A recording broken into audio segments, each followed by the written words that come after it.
Bueno, muchachos, vamos a continuar con la presentación, la introducción aquí a los vinos del mundo, ¿no? Y vamos a hablar ahora de países emergentes vinícolas. Pues a día de hoy, con el cambio climático, pues países tales como Canadá principalmente, concretamente en el sur de Canadá, está consiguiendo empezar ya a elaborar vinos, para que veáis pues cómo el paralelo 30-50 norte, que hemos hablado en su momento, pues cada vez va subiendo más para arriba, ¿no? En lugar de ser 30, pues a lo mejor vamos a al 31 o 30 con algo. Principalmente Canadá y Austria, pues presentan, elaboran pues unos vinos muy interesantes, como ya hemos hablado alguna vez de los vinos de hielo. Son vinos en los que se deja la uva que se congele y se realiza la vendimia pues a finales de noviembre, octubre, finales de octubre, en ese mes, ¿no? En esa franja. Sobre todo para qué, pues consigues que la uva pues tenga mayor concentración de azúcar. Eso hace que cuando las levaduras transforman el azúcar del mosto en alcohol, consigues pues unos vinos más ácidos, unos vinos mucho más ricos, unos vinos con más riqueza, ¿no? También aromática. Y en esos son los vinos de hielo, ¿no? Se suelen realizar en el mismo. Cuando se hace la vendimia rápidamente se tiene que realizar porque pensar que al estar congelado pues requiere un gran esfuerzo, ¿no? Personal, ¿no? A la hora de recogerlo, con el frío, luego la dificultad que hay a la hora de recogerlo con nieve, pues una serie de cosas bastante complejas.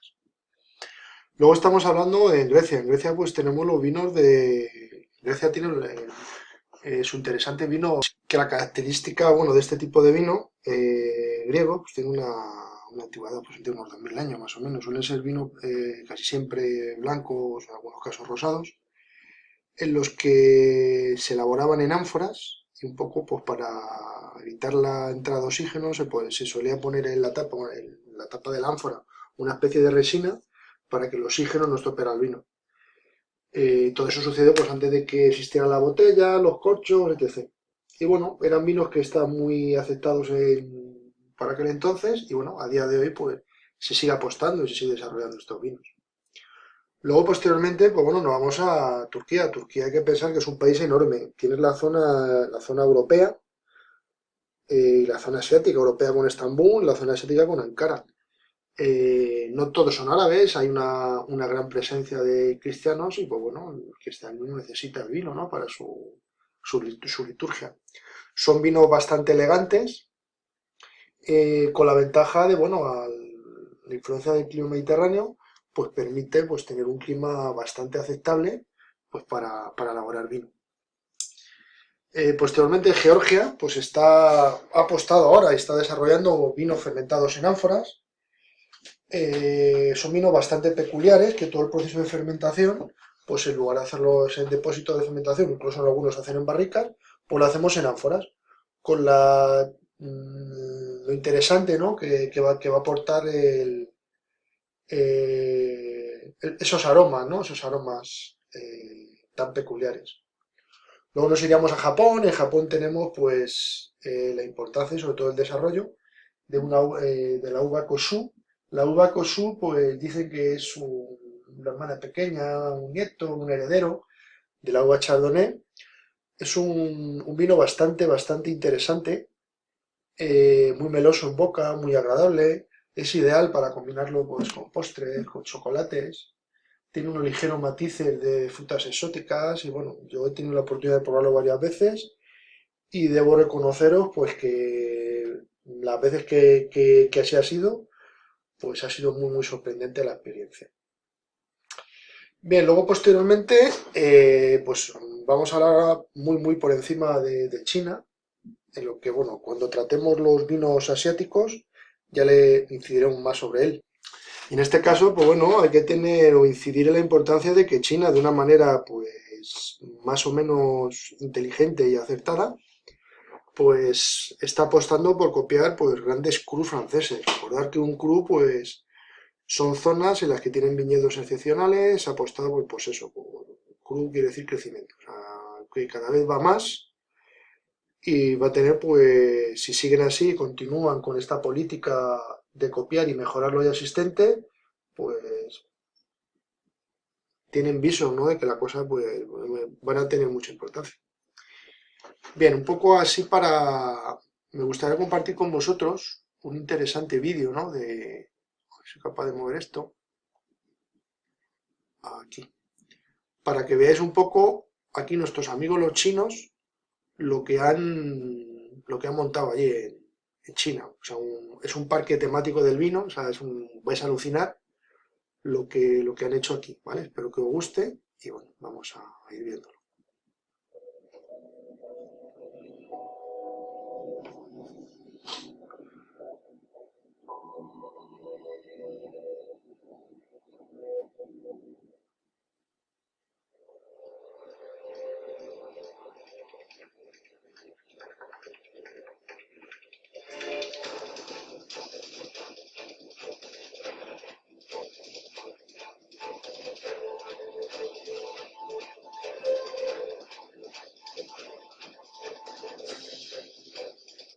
Sobre todo para que os deis cuenta la inversión tecnológica, o sea, que han hecho aquí estos muchachos, o sea, es impresionante.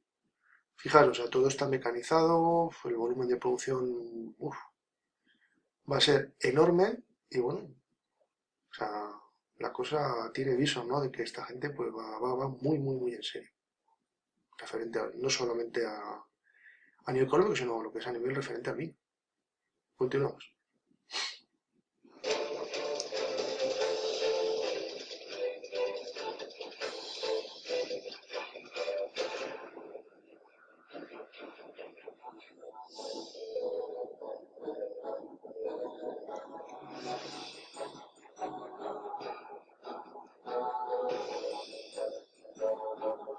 Fijaros, un depósito de fermentación aquí en España aproximadamente está como en unos 100, 120 mil euros. Fijaros el monstruo este que hemos visto aquí antes. Este no, espera. Esto.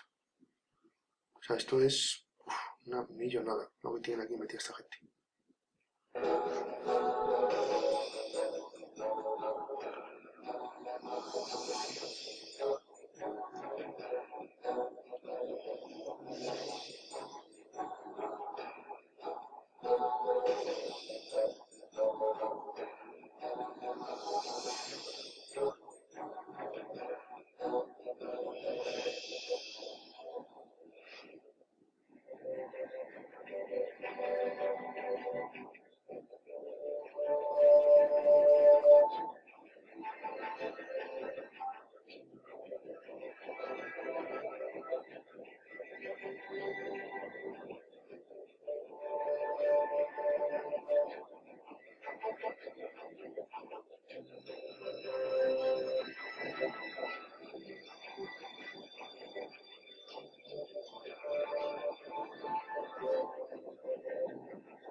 Todo esto pensar que a día de hoy esto todavía no está operativo, ¿vale? O sea, están trabajando en ello para sentar las bases para, vamos, de aquí a algunos años, pues ser un referente mundial, o sea, impresionante.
seguimos.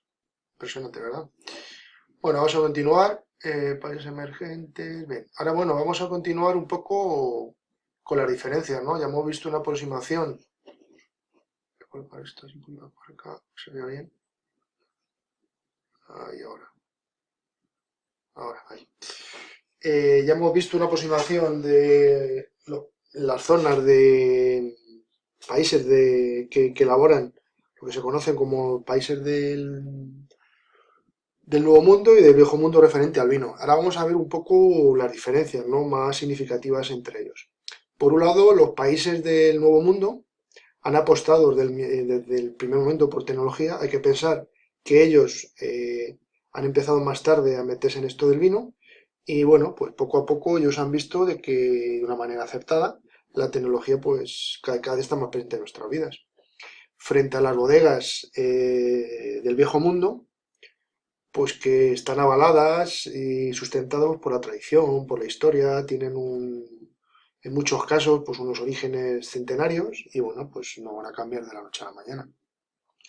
Las dificultades que se encuentran los países del Nuevo Mundo para introducir sus vinos, pues han encontrado pues con oligopolios, con mercados que están muy maduros, en los que, bueno, pues mil trabas para poder entrar, ¿no?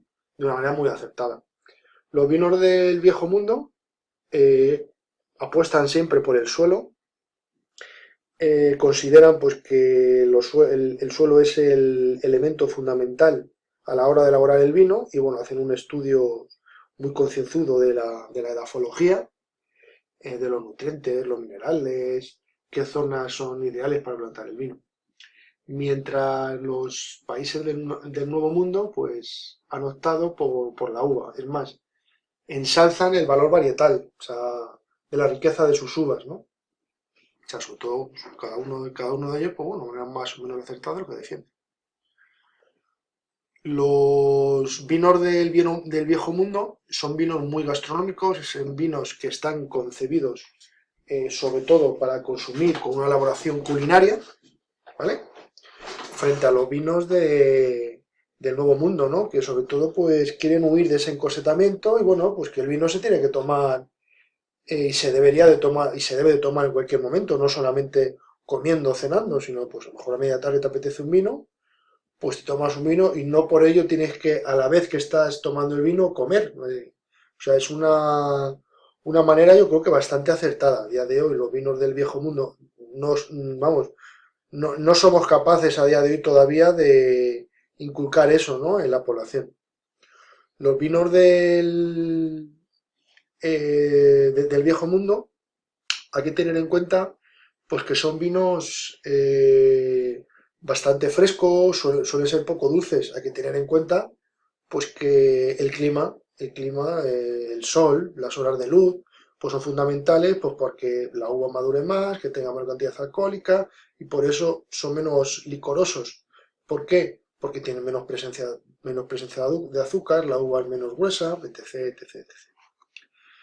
Bien, los vinos del Nuevo Mundo, hay que tener en cuenta que, perdón, los vinos del Viejo Mundo, sobre todo han apostado pues, por presentar el terroir, ¿no? El terreno, como un gran elemento diferenciador.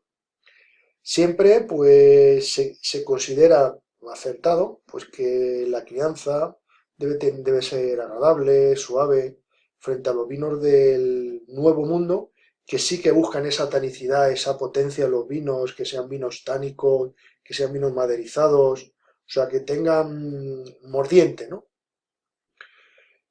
Cada uno, pues bueno, define su esencia, ¿no?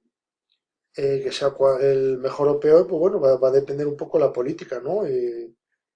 Su sello de identidad, su garantía. Fijaros, un segundito. Los vinos del Nuevo Mundo son vinos joviales, son vinos dulzones. Son a apostar, pues, por una tradición en la que ellos consideran, pues, que sobre todo deben ser atrevidos, deben ser osados, deben luchar contra el encorsetamiento, ¿no? La tradición, el, las directrices, ¿no?, que han ido marcando siempre los vinos del viejo mundo, ¿no? En la forma de hacer las cosas, de hacer vino. Hay que pensar que, bueno, gracias a los vinos, a los vinos del Nuevo Mundo, pues han cambiado los cánones, han cambiado ciertas cosas que yo creo que han sido muy provechosas, ¿no? Para todos. O sea, no, las cosas buenas que tiene el viejo mundo con el nuevo mundo, pues han conseguido pues, conseguir un producto cada vez más interesante, ¿no? Y mucho más atractivo para nosotros los clientes. Los vinos del nuevo mundo son vinos licorosos que tienen mayor cantidad alcohólica, bastante dulces. Lógicamente, la uva es más gruesa, más gorda, tiene mayor presencia de azúcar, el clima, hay más horas de luz, más sol, y eso hace pues que los vinos tengan mucha mayor potencia. De una manera, pues eso, más presente. Un poco así ya para finalizar y no aburriros demasiado, he dejado para el final pues un par de ejemplificaciones que creo que son bastante chulas, ¿vale? Una, vamos a hablar aquí de un claro ejemplo del viejo mundo. Bueno, ya sé que sois expertos en ello, pero bueno, así lo recordáis. Son, esta era, creo que era de vinos de Oporto, si mal no recuerdo, que está curiosete la explicación. Soy capaz de pegarla. Vale. No, esta no es, joder. Control. A ver, control. Ahora, a ver si carga ya este muchacho. Bueno, esto es una. Esto no hagáis mucho caso, ¿eh? A ver, está el anuncio. Bueno, aquí vamos a hablar de los vinos de Oporto, ¿vale? Es corto el fragmento.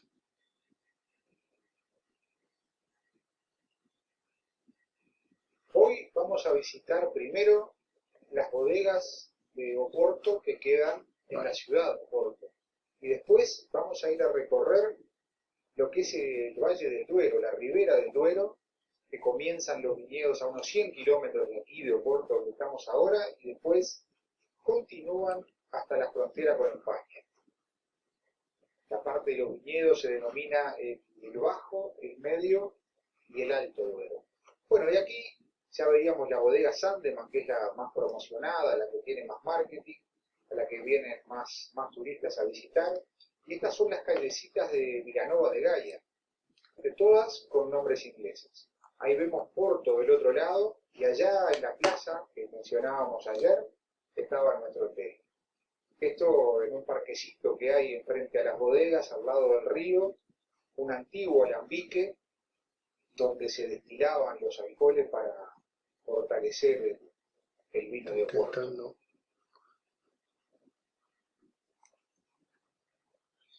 La diferencia fundamental del vino de Oporto con el resto de los vinos, Mirad, sobre todo, tened claro una cosa, como ya sabéis, el, el vino más importante, uno de los vinos más importantes de Portugal es el Oporto, sobre todo por las influencias que tuvieron con el mercado anglosajón. O sea, gracias a la relación que han tenido siempre con el gobierno y con el Imperio Británico, ¿no?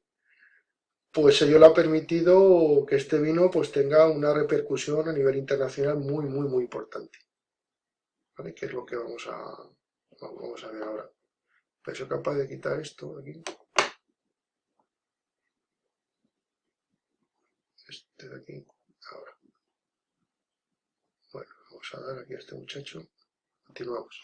es el aguardiente que le añaden para interrumpir la fermentación. De esta forma se conserva la dulzura original de las uvas, conservando un alto nivel de alcohol. La idea de añadirle aguardiente al vino surge en el siglo XVII, cuando los comerciantes ingleses se interesan por comprar vinos portugueses. Estos vinos no soportaban los largos viajes en los barcos en que los transportaban, así que empezaron a fortalecerlos con aguardiente para que no se estropearan.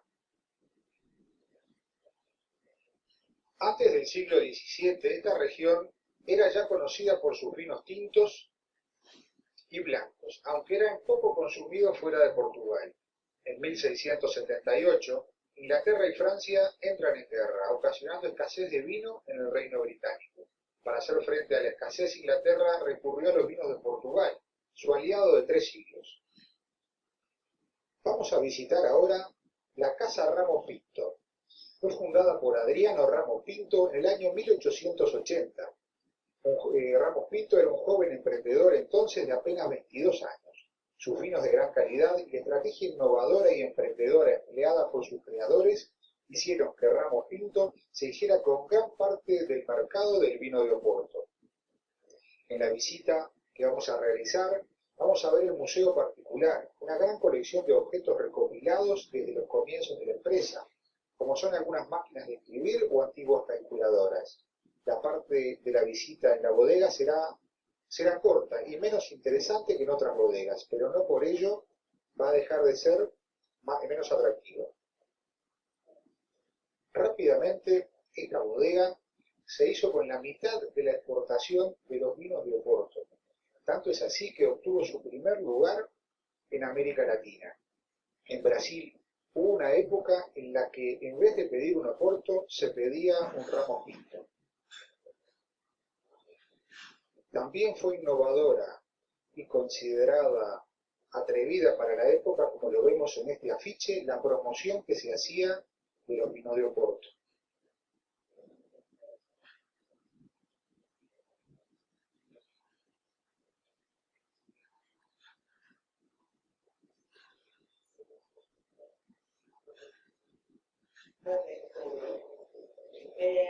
Si empiezas 100 kilómetros de aquí en dirección al nordeste, al interior de Portugal, y se extiende pues, a la frontera con España. Aquí en Gaia hay las condiciones ideales para el envejecimiento del vino, una vez que los almacenes tienen paredes blancas y la posibilidad del río y del mar hacen que el gestor se mantenga una estabilidad térmica que es necesaria para el envejecimiento del vino.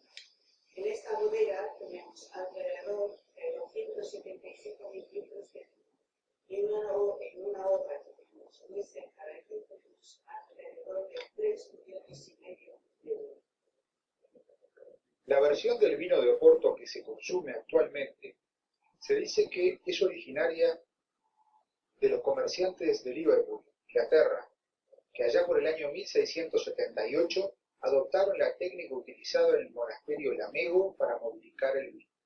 Esta técnica consiste en añadir brandy al vino durante la fermentación, interrumpiendo así el proceso de fermentado. El resultado es un vino con mayor contenido de alcohol, de hasta el 25%, y con un sabor más dulce debido al azúcar remanente que no terminó de fermentarse.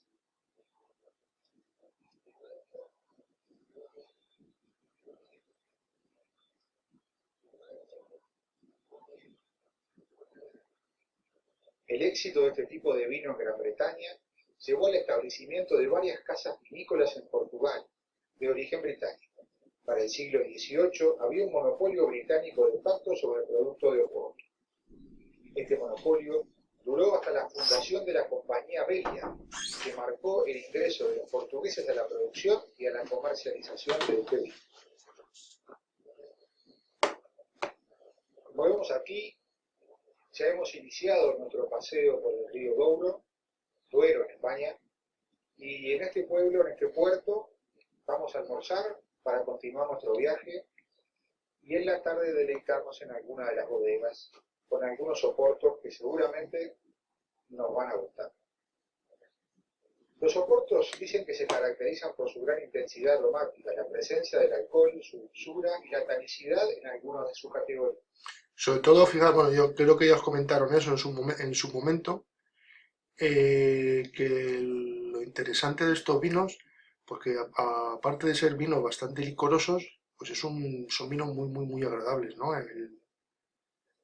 Y a veces, inclusive, hay algunas opciones que es que ni lo aprecias, ¿no? La cantidad de alcohol que tienen, ¿no? Lo notas luego cuando te levantas de la mesa, ¿no? Bueno, seguimos. El Oporto tinto se hace a partir de las uvas tinta Roriz, tinta Barroca, Touriga y tinta Cao. El Oporto blanco se obtiene de las uvas Malvasia dorada, Malvasia fina, Goubello y Ravigato.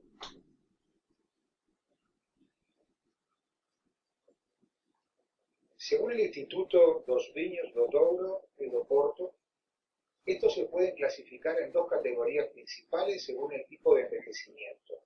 Una son los vinos que han sido madurados en botellas selladas sin contacto con el aire y que experimentan lo que se conoce como maduración reductiva.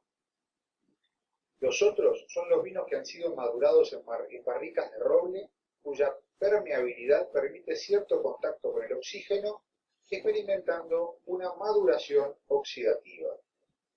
Además, este instituto nombra otra forma de clasificar el Oporto en dos categorías: los normales, que se mencionan como rubí, tawny y blancos estándares, y los de categorías especiales. Ya paseando por la región de viñedos en el Alto Douro, podemos decir que de estos tipos de oportos que estábamos hablando, el rubí se produce de las variedades de uvas tintas. Después de la fermentación se almacenan en tanques de cemento o de acero inoxidable para evitar el envejecimiento oxidativo y preservar su color rojo granate. Este ya lo hemos probado y nos gustó mucho. Finalmente son afinados y filtrados en frío antes de ser embotellados. Y generalmente estos no mejoran con la edad. También podemos decir que de estos vinos de categoría rubí, hechos con uva tinta, están los que llaman Late Bottle Vintage, que es un oporto rubí de un solo año, seleccionado por su elevada calidad y embotellado tras un periodo de envejecimiento de 4 a 6 años. Dicen que la mayoría es para el consumo en el momento de su compra, pero algunos continúan su envejecimiento en botella. Continuando con el rubí, después está el vintage. Este vintage dice que es considerado como la joya de la corona de los vinos de Oporto. Es el único que madura en botella, producido con uvas de una única añada y embotellado 2 o 3 años después de la vendimia. Evoluciona gradualmente en la botella desde los 10 hasta los 50 años. Después hay otra categoría que se llama Single Quinta Vintage, que son de una única añada y de una única viña. Estos todavía son más exclusivos. Esos eran los rubí. Después están los tawny.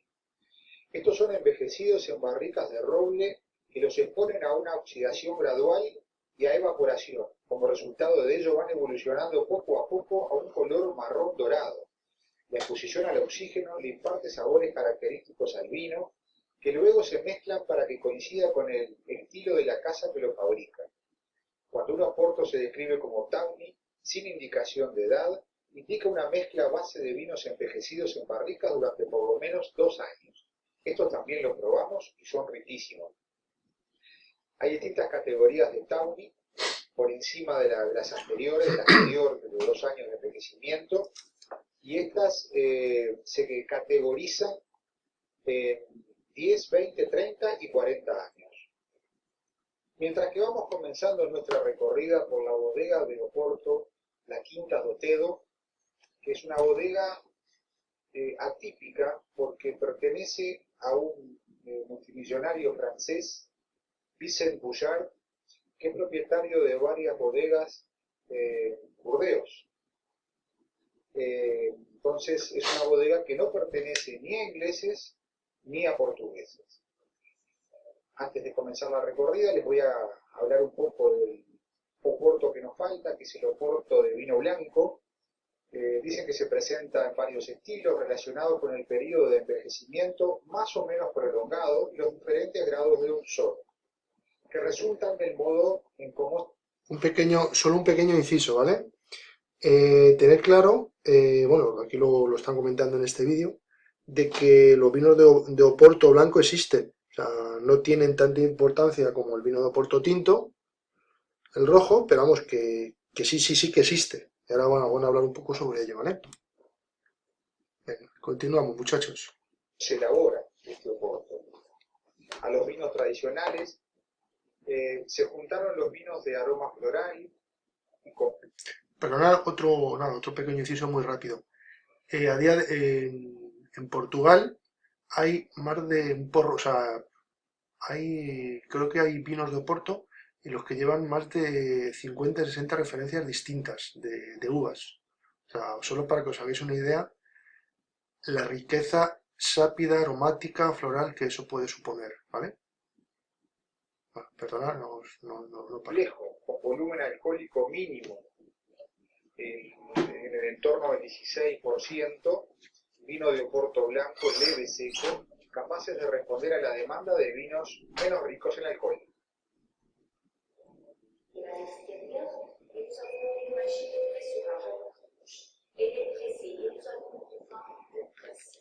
Et après, il faut les années de façon transformée vers les stylistes pour faire de l'eau de vie. La jeunesse. Se o Portugal necessita de pedaço. Bagaço. Aguardente. Jeans aguardente. Despeltes.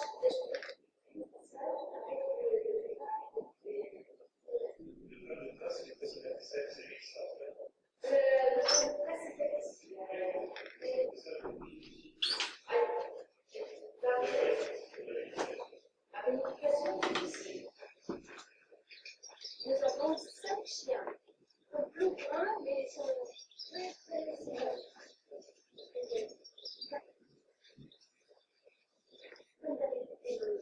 et plus souvent est transporté vers le chien, le tonneau de chien. Et ici, il est utilisé aussi pour faire le mélange de différents types de séchage et le mélange de différents types de lait.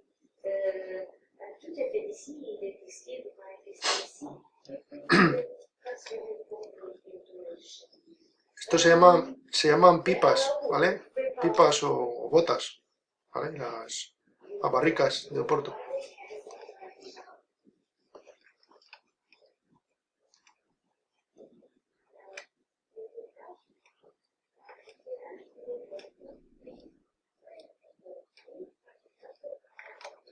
Muito bonito e tudo Santa Catarina.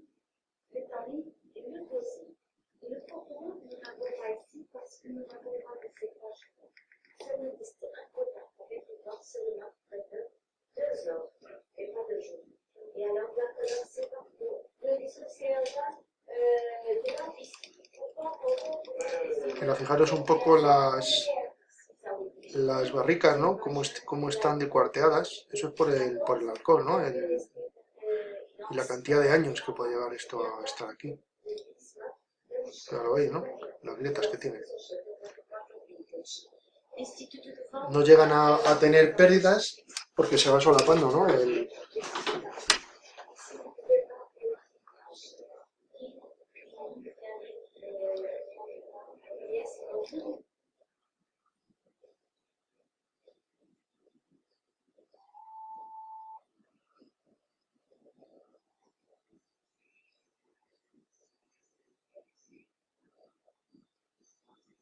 Bueno, dejando la Quinta de Otedo, un bellísimo lugar en este Valle del Duero, si algo nos faltó es comentar un poco sobre este río. El Duero es el río más importante del noroeste de la península ibérica. Nace en las fuentes del Duero, en la falda sur del Pico Urbión, cerca de Soria, a unos 2.160 metros sobre el nivel del mar, y desemboca, bueno, en Oporto, donde ya estuvimos, sobre el Océano Atlántico. Tiene 897 kilómetros de largo, con 572 kilómetros en el territorio español, 213 navegables por tierras portuguesas y 112 de carácter internacional, al estar situado sobre la frontera de ambos los países. Este último tramo es de singular belleza natural, en el que el cauce se estrecha y profundiza, este que estamos aquí, formando los denominados arribes, cuyas márgenes han sido protegidas con la creación de parques naturales del Duero Internacional en Portugal y los arribes del Duero en España. Posee la mayor cuenca hidrográfica de la península ibérica, con alrededor de 100.000 kilómetros cuadrados. En la parte española incluye el territorio de las comunidades autónomas de Castilla y León, Galicia, Cantabria, La Rioja y Castilla-La Mancha.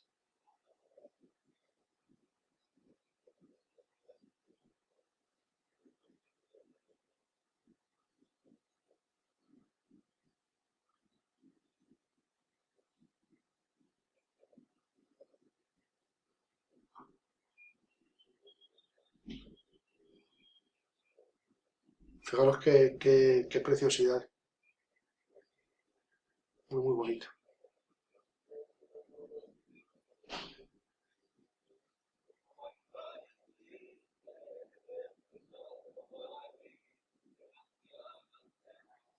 Vaya, Y bueno, con estas hermosas vistas del río Douro, con los paisajes de sus esclusas y sus barcos, nos vamos despidiendo de Oporto y también de Portugal. Ahora iremos rumbo a Galicia, a Las Rías, a Santiago de Compostela. bueno, con esto yo creo que ya terminemos esta, ¿vale?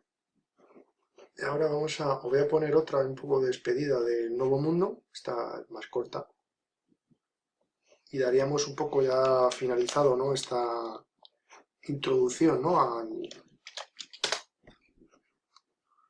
A los vinos del Nuevo y del Viejo Mundo. Aquí vamos a hablar de Nueva Zelanda, ¿vale? Está chulo el vídeo este. Esta foto es preciosa. Aquí el sol pasando a través de las uvas, ¿vale? Aquí va restaurando la pruina, o sea, precioso, precioso. O sea, dan ganas de meter la cabeza ahí y revolcar, morder. Bienvenidos a este nuevo episodio de Estudios Enológicos. Hoy vamos a hacer una revisión al Sauvignon Blanc de Nueva Zelanda. Para la selección se usó como guía la revista inglesa Decanter, la revista australiana Gourmet Traveler and Wine y los apuntes de los críticos Bob Campbell, Master and Wine y Raymond Chow. Comencemos con algunas generalidades. Sauvignon Blanc es la variedad de uva más sembrada de Nueva Zelanda. El último año la proporción fue un total de 72%. El resto es Pinot Noir y Pinot Gris. Nueva Zelanda produce una proporción baja de vinos almacenados en barricas de roble, con un tiempo de añejamiento máximo de 3 años. Frecuentemente, el Sauvignon está hecho para beberse al instante, servido en un promedio de 8 grados centígrados. Solo un pequeño inciso, ¿vale? O sea, Australia hace un tipo de vino y Nueva Zelanda otro. O sea, no penséis que es lo mismo. No es igual que no es lo mismo España que Francia, Australia y Nueva Zelanda tampoco es igual, ¿vale? Nueva Zelanda al estar más por el norte que Australia, pues para que os hagáis una idea, pues vamos a estar hablando de ciertos paralelismos en sus vinos, pues con el norte de Francia, Alemania, sobre todo van a apostar por vinos blancos. Ahora, bueno, lo vas a ir viendo, ¿vale? Venga, continuamos con esto. El estilo de Nueva Zelanda es único. El sabor tropical del vino es su icono de producción. Sin embargo, es en el clima el factor más importante del estilo. Encontramos dos de ellos. En el norte, cálido, suaves condiciones de cultivo que dan como resultado un estilo maduro y rico, con sabores de melón y melocotón. Las regiones más sobresalientes son Hawke's Bay y Wairarapa, donde se encuentra la capital, Wellington. En el sur, extenso, condiciones de cultivo frías, muy frías, que promueven sabores de fruta más fuertes y vibrantes, con niveles altos de acidez, con sabores de maracuyá, frutas tropicales, pimiento rojo y grosella. Las regiones más sobresalientes son Marlborough, Nelson, Canterbury y Central Ottawa. En la gráfica podemos observar que la mayor producción es en Marlborough, en la isla del sur, y Hawke's Bay, en el norte. ¿Cuál es la diferencia con el Sauvignon francés? Francia tiene dos regiones icónicas en la producción de Sauvignon: Burdeos y el Valle de Loire, con sus apelaciones Sancerre y Puy-Fumé, cuya característica principal es producción únicamente de este tipo de uva. Segundo, nunca es añejado en barricas de roble, mientras Francia crea vinos crujientes de sabor muy sutil. Marlborough produce vinos herbosos, más tropicales, frutas maduras, alcohol pronunciado, llegando al 14%, comparado. Pensad una cosa importante, ¿vale? Nueva Zelanda es una isla, ¿vale? Se suaviza mucho el clima, ¿vale? No es tan agreste ni tan fiero algunas veces como puede ser el comparativo que está haciendo con Francia, ¿vale? Bueno, con el máximo de 12% en Francia. Comencemos con Hawksbury. 3 horas en coche al norte de Marlborough se encuentra Hawksbury. El clima más cálido cambia el perfil del Sauvignon Blanc. Aquí, mucho más tropical. Su tono cálido aumenta con el envejecimiento sin filtro. Herbáceo, seguro, pero se apaga en la distancia. Lo que perfila es un paño mineral puro. Tenemos, por ejemplo, Elephant Hills. El viticultor John Pitt selecciona y recoge las uvas en diferentes. fijaros esto, qué interesante el nombre de este vino, ¿vale? ¿Por qué tiene este nombre, este vino? Lo que hemos hablado alguna vez, durante muchos años, el Yellow Tail, el canguro amarillo, pues fue un vino durante muchos años el vino más vendido del mundo. Y bueno, por influencias de las cuencas de proximidad, pues se inspiran, ¿no?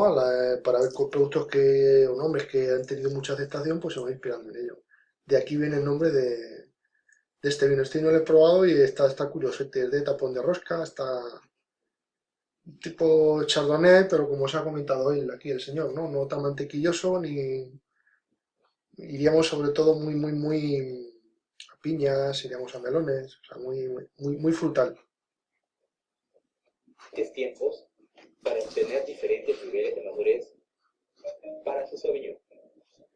Las uvas son Este de aquí, recogidas a mano, aquí. teniendo viñedos en suelos rocosos, cerca al mar, dándole una influencia mineral única.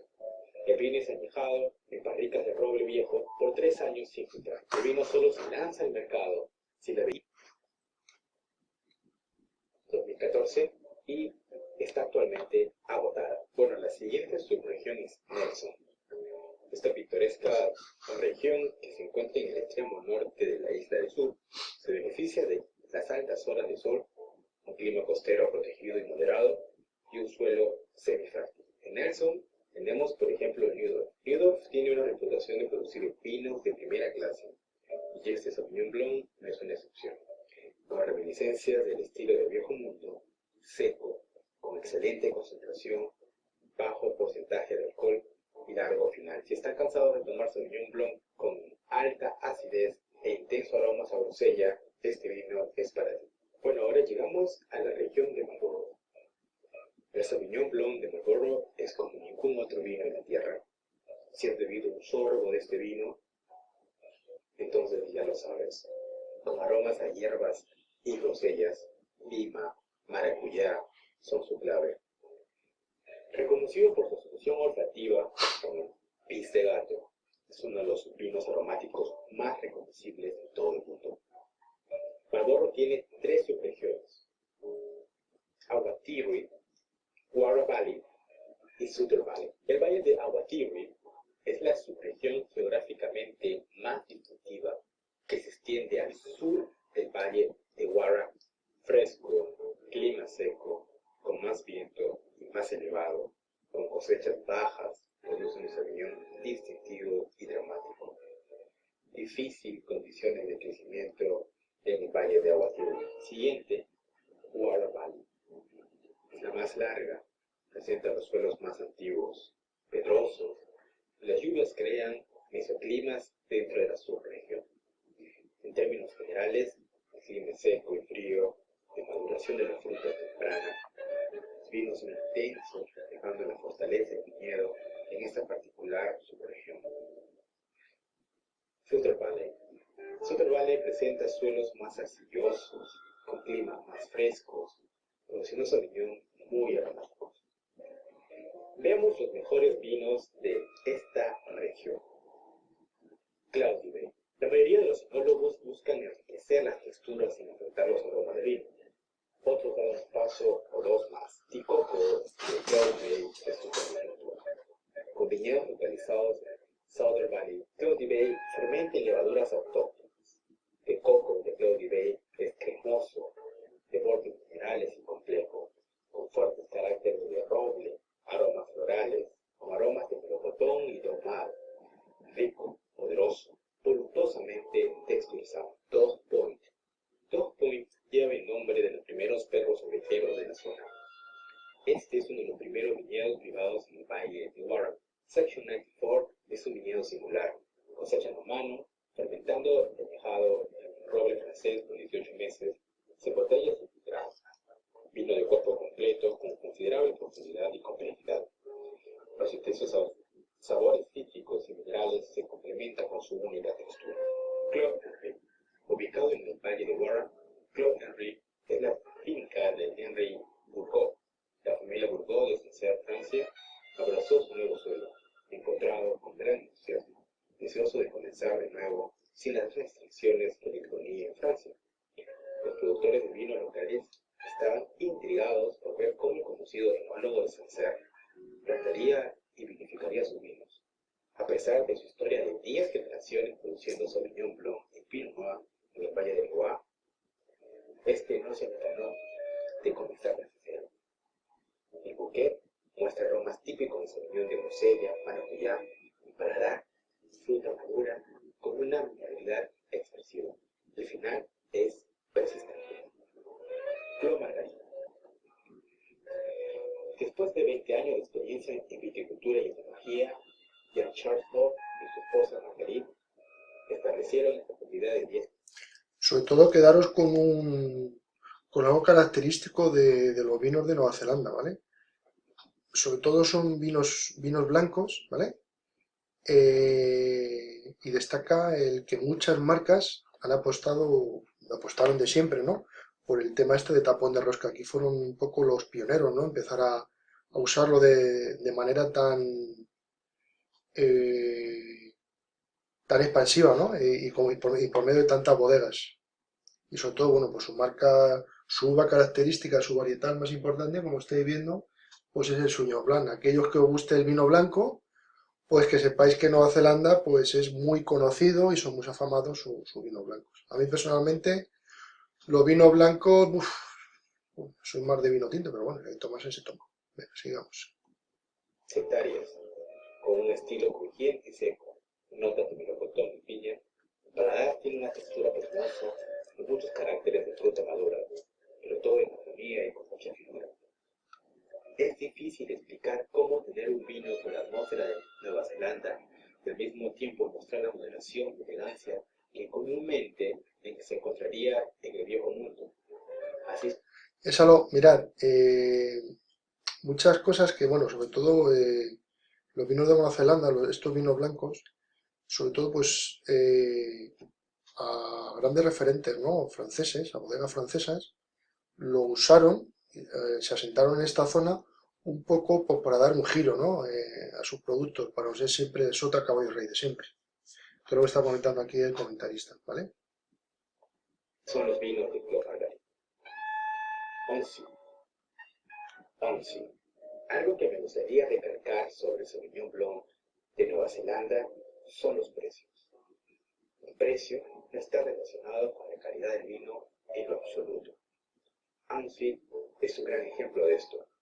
Un vino de parcelas únicas en la subregión de Southern Valley, un alcohólico, 13%. Cuando Green y Linda Cowley compraron su granja en la década de los 90, no existía uvas en la propiedad. Trabajo y esfuerzo en un fantástico suelo compuesto de rocas grey-waki y arcilla fina han creado una atmósfera y un fantástico aroma. Con aromas de melocotón y grosella, con un toque de mineralidad, Ansfield se trata de un vino elegante y artesanal, fermentado en pans de acero que le dan al vino un balance y frescura únicos. Su precio es $12. El puntaje de la revista inglesa de Canter, 98, por 3 jurados. Francamente, este vino es imprescindible.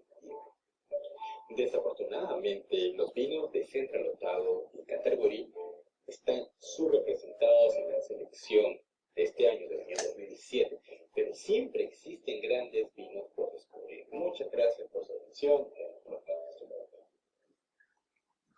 Bueno chicos, espero que os haya parecido interesante y hayáis podido aprender algo de esta introducción que hemos hecho, ¿no? Sobre a nivel mundial de los vinos del viejo y del nuevo mundo. Y bueno, pues nada, lo dicho, seguimos avanzando y nada, pues recordar, lo más importante de todo es ser buenos y sobre todo ser felices. Venga, adiós chicos, bye, bye, adiós.